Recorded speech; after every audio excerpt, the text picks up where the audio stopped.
స్వప్నిక చేయి ఒకటి పక్కనే ఉన్న లైట్ స్విచ్ ఆఫ్ చేయగా ఆ రూంలోని వెలుగులు చిన్నగా మసకబారుతాయి. బయట ప్రపంచంతో సంబంధం లేని ఒక అద్భుతమైన ప్రణయ సామ్రాజ్యంలో ఆ ఇద్దరు విహరించడం మొదలు పెడతారు. నిన్నే ప్రేమిస్తా ఒక సిఇఓ ప్రేమ కథ పార్ట్ 158. ఆ నిశ్శబ్దపు రాత్రిలో గదిలోని ఏకాంతం వాళ్ళిద్దరి మధ్య ఉన్న అనురాగాన్ని మరింత గాఢం చేస్తుంది. అలసిపోయిన స్వప్నిక నిద్రలోకి జారుకోగా ఆమెను తన గుండెలకు హత్తుకుని పైకప్పు వైపు చూస్తూ ఆలోచనల్లో మునిగిపోతాడు విజయ్. అతని ఆలోచనలు నాగిరెడ్డి చుట్టూ తిరుగుతుంటాయి. నాగిరెడ్డి వాడి కొడుకు భరత్ మామయ్య అమరేందర్ని ఎందుకు కిడ్నాప్ చేశారు? ఆ 200 కోట్ల ఆస్తి కోసమే జ్యోతిక వెంట పడ్డాడా, లేక ఇంకేదైనా రీజన్ ఉందా? ఆ భరత్ గాడికి అసలు మామయ్య ఫ్యామిలీతో పరిచయమే లేదు. అలాంటప్పుడు వాడు వీళ్ళ వెనుక ఎలా పడతాడు? ఆ నాగిరెడ్డి గురించి పూర్తి వివరాలు తెలుసుకోవాలి. మామయ్యని అడిగితే ఆయనకు తెలిసింది మాత్రమే చెబుతారు. కానీ స్వప్నికను అడిగితే తన బాల్యం నుండి జరిగిన ప్రతి చేదు జ్ఞాపకం గుర్తొచ్చి మళ్ళీ స్ట్రెస్ ఫీల్ అవుతుందేమో. వద్దులే, తనని ఇప్పుడు ఇబ్బంది పెట్టకూడదు. రేపు డానియల్ పని అయ్యాక జ్యోతిక అక్క హేమంత్ బాతో మాట్లాడితే వాళ్ళకి తోడుగా ఉన్నట్టు ఉంటుంది. నాగిరెడ్డి జాతకం కూడా బయటపడుతుంది అని మనసులో అనుకుంటాడు విజయ్. అప్పుడే నిద్రలో కదులుతూ ఐ లవ్ యు విజయ్ అని ముద్దుగా కలవరిస్తూ తనని అల్లుకుపోతూ మరింత తనలో దాచుకుంటున్న స్వప్నిక ముఖాన్ని కొంచెం పక్కకి జరుపుతూ తనకు కనిపించేలా అడ్జస్ట్ చేసుకుంటాడు విజయ్. ముద్దు పెట్టినప్పుడు తన పంటితో ఫోర్స్గా చేసిన ఆ గాయం వల్ల ఎర్రబారి వాచిపోయి చిన్నగా తెరుచుకున్న పెదవులు ముద్దుకు సిద్ధం అని కవ్విస్తుంటే వంపు తిరిగిన ఆ కనురెప్పల మాటున తీయని కలల్లో తేలిపోతున్నట్టు కదులుతున్న కనుపాపలను చూస్తూ ఏ ఆచ్ఛాదన లేని ఆమె మీని వంపులను చూస్తున్న విజయ్ స్వప్నిక అందానికి దాసోహమవుతూ తనలో ఏదో చెప్పరాని అలజడి మొదలవగానే ఎందుకో అర్థం కాని ఆవేదనతో ఆరాధనతో ఒక్కసారిగా విజయ్ కిందకు జారి ఆమె గుండెల్లో తలదాచుకుంటూ ఆమె శ్వాసను తన శ్వాసగా మార్చుకోవడానికి ప్రయత్నిస్తాడు. అతని అసహనమైన కదలికలకి స్వప్నిక మెల్లిగా కళ్ళు తెరుస్తుంది. విజయ్ ఇంకా నిద్రపోలేదా అని నిద్ర కళ్ళతో మత్తుగా అడుగుతుంది స్వప్నిక. ఆమె గుండెల మధ్యలో తలదాచుకున్న విజయ్ నిద్ర రావడం లేదు స్వప్ని అని అంటాడు.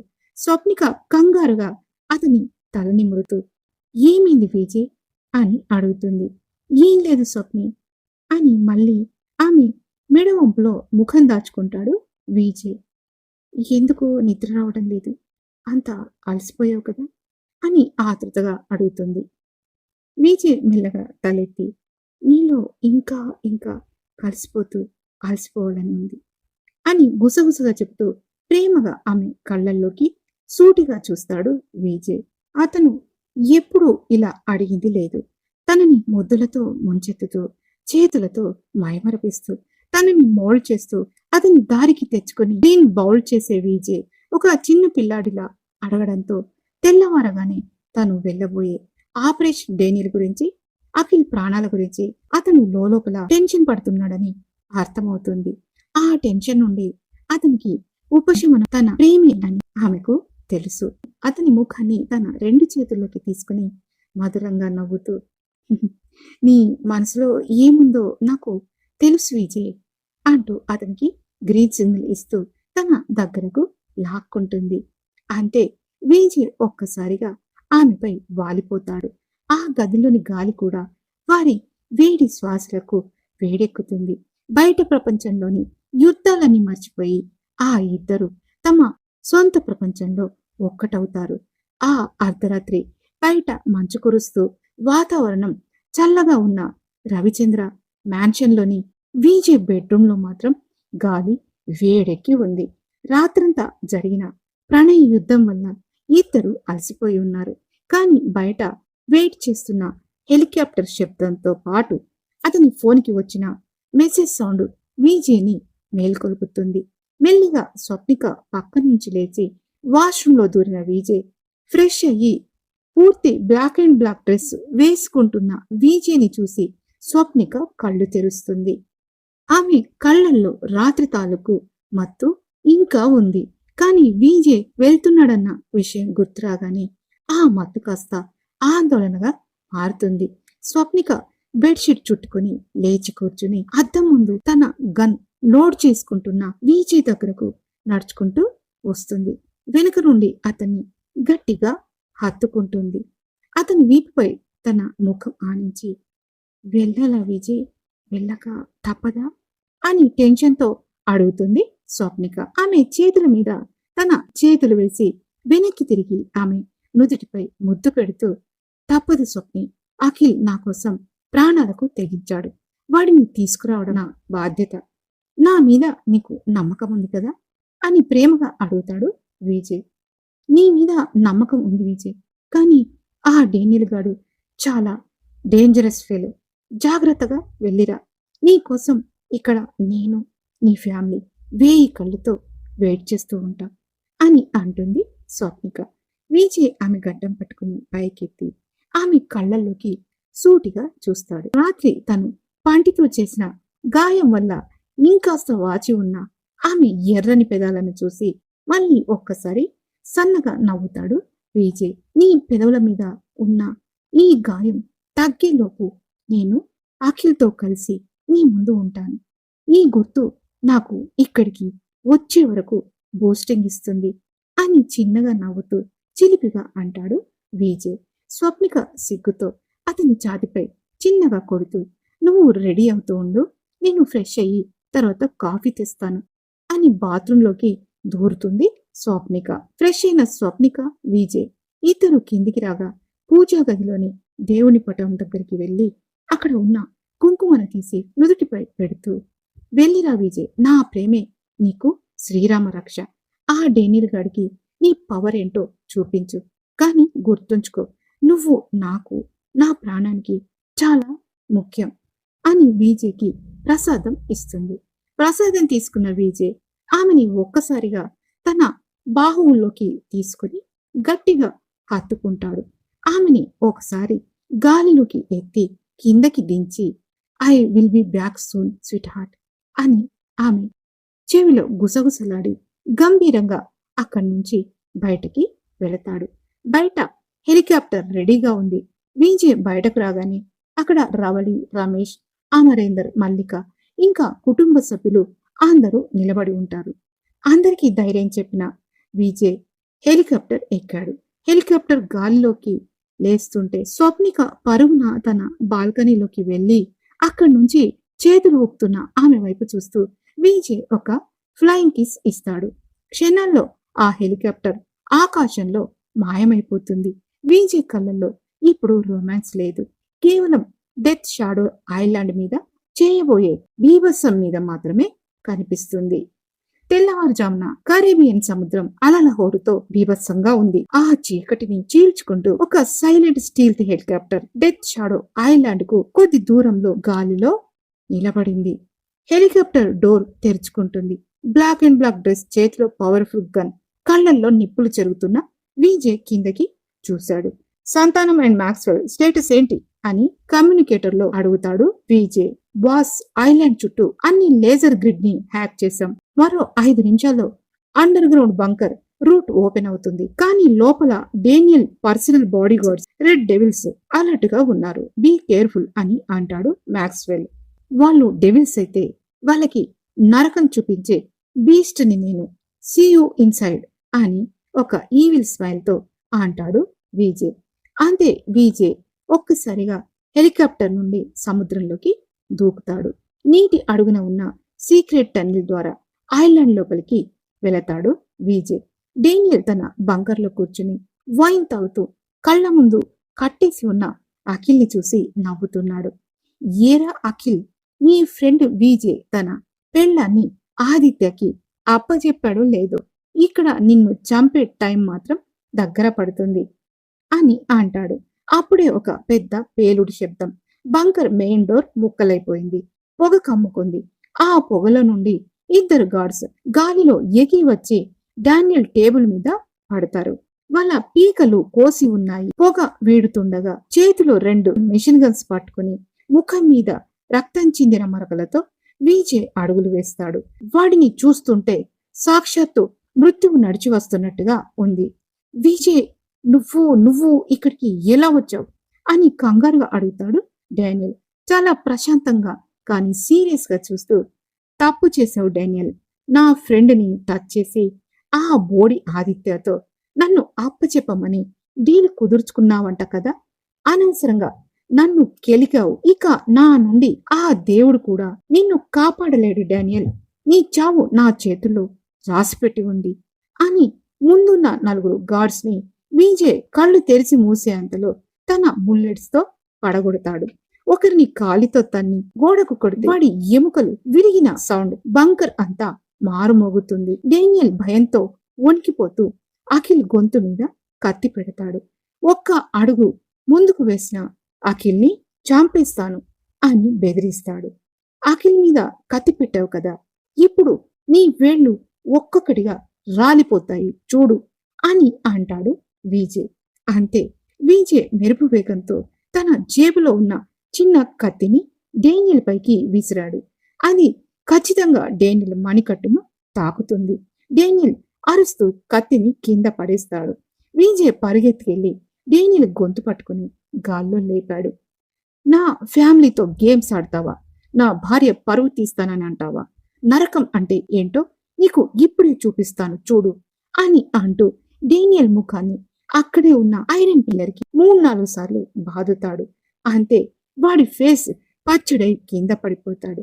వెంటనే అఖిల్ని విడిపించి సంతానం టీం లోపలికి వచ్చేలా సిగ్నల్ ఇస్తాడు. ఐలాండ్ అంతా ఇప్పుడు విజయ్ కంట్రోల్లో ఉంటుంది. అఖిల్ కళ్ళల్లో నీళ్లు తిరుగుతాయి. విజయ్, నా కోసం ఇంత రిస్క్ తీసుకున్నావా అని అంటాడు. నీ కోసం కాకపోతే ఇంకెవరి కోసంరా? పద, ఇండియాలో మన కోసం మన ఫ్యామిలీ వెయిట్ చేస్తుంది. అక్కడ ఆదిత్య లాస్యాలకి మనం ఇచ్చే ట్రీట్మెంట్ ఇంకా బాకీ ఉంది అని అంటూ చాలా రోజుల తర్వాత చూసిన తన ప్రాణ స్నేహితుడు అఖిల్ని గాఢంగా కౌగిలించుకుంటాడు విజయ్. సముద్రం మీద సూర్యుడు ఉదయిస్తుంటే విజయ్ తన స్నేహితుడిని భుజం మీద వేసుకుని బయటకు వస్తాడు. బయట హెలికాప్టర్ రెడీగా ఉంటుంది. ఐలాండ్ అంతా టైం బాంబులతో నిండిపోతుంది. సంతానం అఖిల్ సేఫ్. వాణ్ణి తీసుకుని మీరు వెళ్ళిపోండి. ఈ డానియల్ తో కుదుర్చుకున్న డీల్ ఏంటో తేలాలి. ఆ డీల్ కి సంబంధించిన వీడియోలు ఉన్న పెన్ డ్రైవ్ ఆదిత్య డానియల్ కి ఇచ్చాడని, ఆ డానియల్ దాన్ని ఈ మెయిన్ విండో రూమ్ పక్కన ఉన్న లాకర్ లో ఉంచాడని డాలీ చెప్పింది. అది నా చేతికి ఖచ్చితంగా దొరకాలి. ఎందుకంటే అందులో అమరీందర్ గారి ఫార్ములా ఉంది. అది తీసుకొని వెంటనే వస్తాను అని అంటాడు విజయ్. వద్దు బాస్, ఐలాండ్ అంతా బాంబులతో నిండి ఉంది. ఏ నిమిషమైనా పేలిపోవచ్చు. వచ్చేయండి ప్లీజ్ అని ఆందోళనగా అంటాడు సంతానం. కాదు సంతానం, అది మామయ్య 30 సంవత్సరాలు కష్టపడి చేసిన రీసెర్చ్ ఫార్ములా. అది ఆయనకి తప్ప ఇంకెవరికి అర్థం కాదు. దానివల్ల మన దేశానికి చాలా ఉపయోగం ఉంది అని అంటాడు విజయ్. సార్, ఆ ఐలాండ్ ఏ క్షణమైనా పేలిపోవచ్చు అని అంటాడు సంతానం. డోంట్ వరీ సంతానం, ఐ విల్ బి బ్యాక్. నా స్వప్నిక ప్రార్థన నాకు ఏమీ కానివ్వవు. గో నౌ అని అంటాడు. అదే చివరి మాట. విజయ్ సర్వర్ రూమ్ లోకి వెళ్లి ఒక్కసారి చెక్ చేసి ఎక్కడికక్కడ వాటన్నిటిని పగలగొట్టేస్తాడు. తన చేతిలో ఉన్న గన్తో ఆ లాకర్ ని పేర్చేసి అందులో ఉన్న పెన్ డ్రైవ్ తీసుకుని గబగబా ఓ కవర్లో పెట్టి జేబులో పెట్టుకుని బయటకు వచ్చిన విజయ్ ఇంకో 2 నిమిషాల్లో హెలికాప్టర్ దగ్గరికి చేరుకుంటాడనగా ఒక పెద్ద శబ్దంతో పేలుడు సంభవిస్తుంది. విజయ్ ఎగిరి సముద్రపు నీటిలో పడిపోతాడు. మొత్తం ఐలాండ్ కుప్పకూలి సముద్రంలోకి జారిపోతుంది. ఆ నిప్పుల కొలిమి ఆకాశాన్ని తాకుతూ ఉంటే సంతానం బాస్ అన్న ఆర్తనాదాలు హెలికాప్టర్లో కలిసిపోతాయి. ఇక్కడ రవిచంద్ర మ్యాన్షన్ లో సాయంత్రం స్వప్నిక తన పూజ గదిలో దీపం వెలిగిస్తుంది. విజయ్ క్షేమంగా తిరిగి రావాలని ఆమె ప్రాణం కొట్టుకుంటుంది. దీపం వెలిగించి కళ్ళు మూసుకుని నమస్కరిస్తుంది దేవునికి. దేవుడా, ఆయనకి ఏ ఆపద రాకూడదు, నా ప్రాణం ఆయనతోనే ఉంది అని మనసులో మొక్కుకుని బయటకు వస్తుంది. అప్పుడే ఆమె ఫోన్ రింగ్ అవుతుంది. స్క్రీన్ మీద సంతానం పేరు చూసి ఆశగా ఫోన్ లిఫ్ట్ చేయడంతో అటువైపు నుండి వినిపించిన మాటలు ఆమె ప్రపంచాన్ని ఒక్కసారిగా కుప్పకూల్చాయి. వదినమ్మ, బాస్ ఐలాండ్ బ్లాస్ట్ అయ్యింది. బాస్ ఒక 2 నిమిషాల్లో హెలికాప్టర్ ఎక్కేవారే, కానీ ఆ బ్లాస్టింగ్ పెద్ద ఎత్తున కావడంతో ఆయన ఎగిరి సముద్రంలో పడిపోయారు. ఎంత వెతికినా జాడ దొరకడం లేదు. ఎక్కడ చిన్న క్లూ కూడా లేదు వదిన అని ఏడుస్తూ వణుకుతున్న గొంతుతో అంటాడు సంతానం.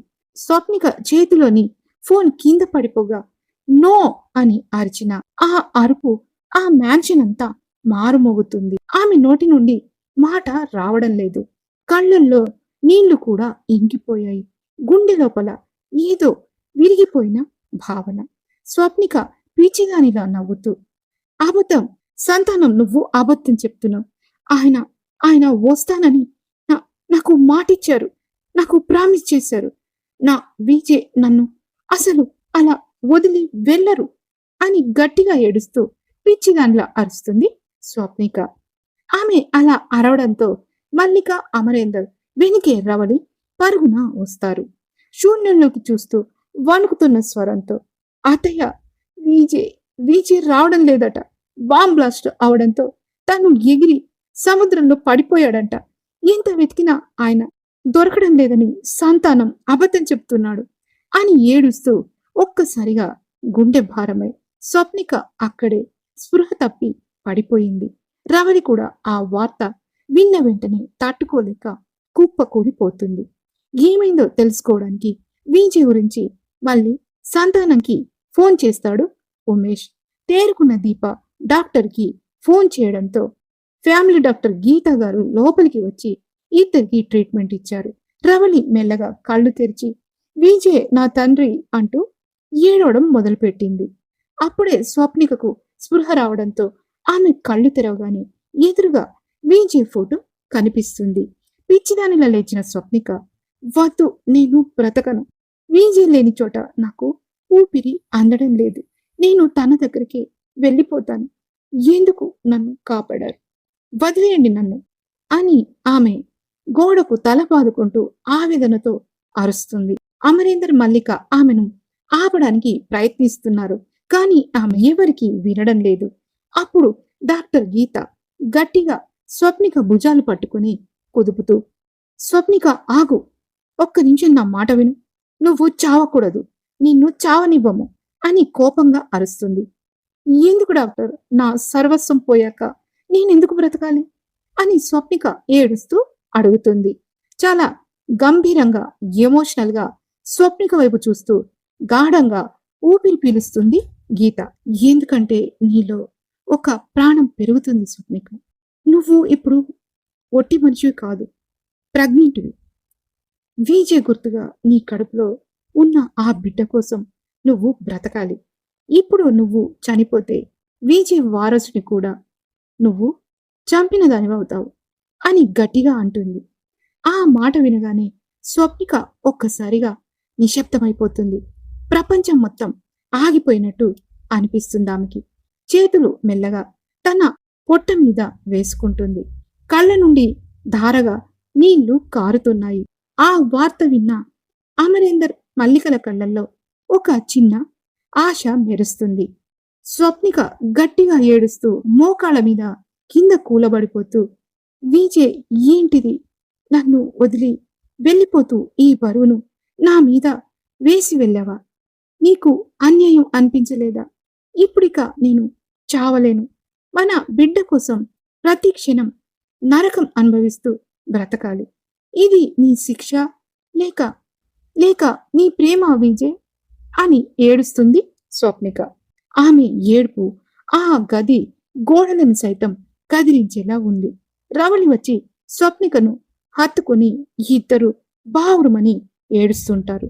ఒక పక్క విజయ్ని కోల్పోయిన తీరని లోటు, మరోపక్క అతని వారసుడు వస్తున్నాడన్న సగం సంతోషం. రవిచంద్ర మ్యాన్షన్ ఎటు అర్థం కాని పరిస్థితిలో పడిపోతుంది. నిజంగానే విజయ్ చనిపోయాడా? మీకేమనిపిస్తుంది? అయితే వెంటనే కామెంట్ బాక్స్ లో కామెంట్ పెట్టండి. తర్వాత ఏంటో తెలుసుకోవడానికి నెక్స్ట్ పార్ట్ వినండి. ఈ 158వ ఎపిసోడ్ నచ్చినట్టయితే వెంటనే హైప్ ఇచ్చి లైక్ చేసి కామెంట్ పెట్టండి. నెక్స్ట్ పార్ట్ కోసం ఇప్పుడే సబ్స్క్రైబ్ చేసుకోండి. మళ్ళీ కలుద్దాం. Thank you so much.